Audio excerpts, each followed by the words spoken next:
Hello, bachcho. Let's read the following question. The question says, meiosis 1 is not having one of the events out of the four given below.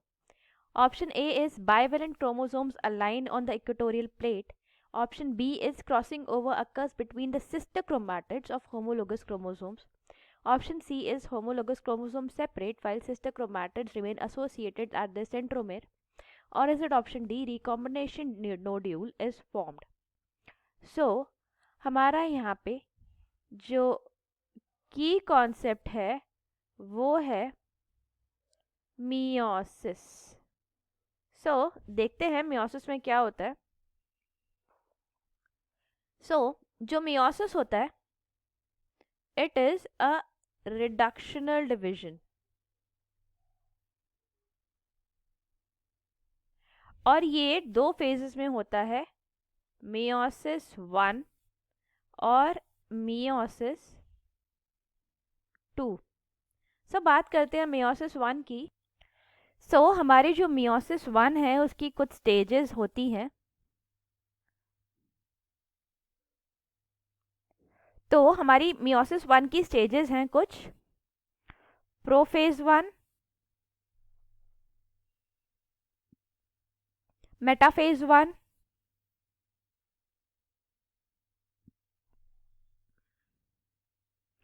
Anaphase 1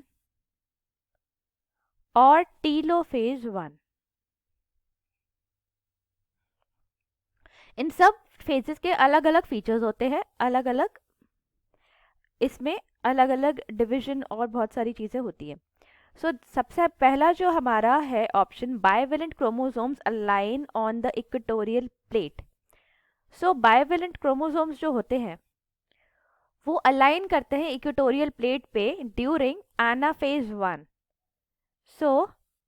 bivalent chromosomes align on equatorial plate, ये होता है हमारा anaphase 1 में। Second है हमारा crossing over occurs between sister chromatid of homologous chromosome.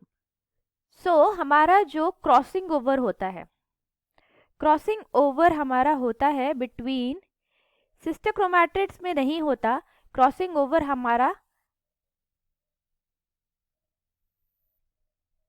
होता है हमारा हमेशा नॉन सिस्टर क्रोमैटिड्स में, क्योंकि जो नॉन सिस्टर क्रोमैटिड्स हैं उनके पास ही जेनेटिक मटेरियल जो होगा वो होगा डिफरेंट। तो ये नॉन सिस्टर क्रोमैटिड्स जो होते हैं वो क्रॉसिंग ओवर के टाइम पे जेनेटिक मटेरियल का एक्सचेंज करते हैं। जेनेटिक मटेरियल जो अलग अलग है दोनों नॉन सिस्टर क्रोमैटिड्स के पास, उसका एक्सचेंज करना ही ज़रूरी है, इसीलिए क्रॉसिंग ओवर हो रहा है ताकि जेनेटिक मटेरियल का एक्सचेंज हो सके।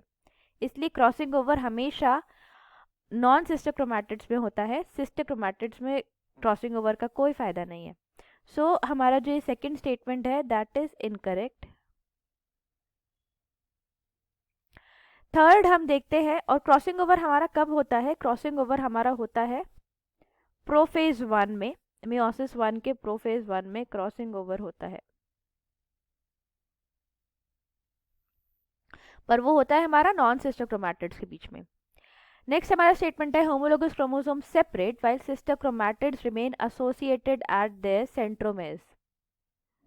ये जो प्रोसेस है कि होमोलोगस क्रोमोसोम सेपरेट हो रहे हैं और जो हमारे नॉन सिस्टर और जो हमारे सिस्टर क्रोमैटिड्स हैं वो एसोसिएटेड रहते हैं एट द सेंट्रोमेर्स। तो ये हमारा प्रोसेस होता है ड्यूरिंग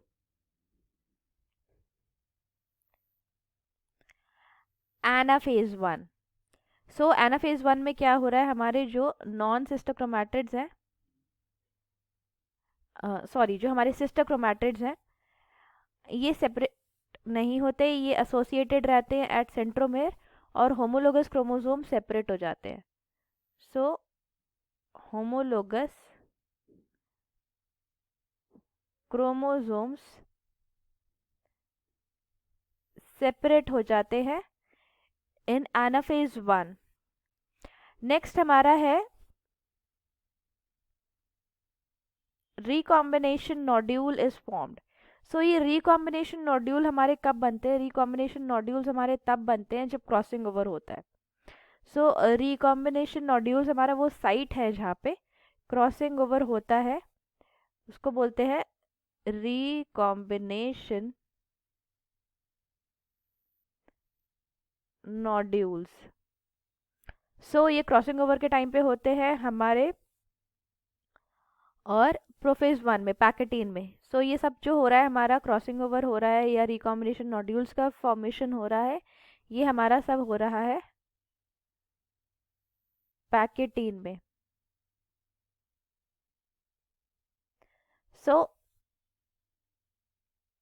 हमारा जो करेक्ट ऑप्शन हो जाएगा यहाँ पे कि which is the one that is not having meiosis 1 is not having one of the events. तो वो कौन सा इवेंट है जो नहीं हो रहा है meiosis 1 में? वो हो जाएगा हमारा option B, that is crossing over between sister chromatids of homologous chromosome.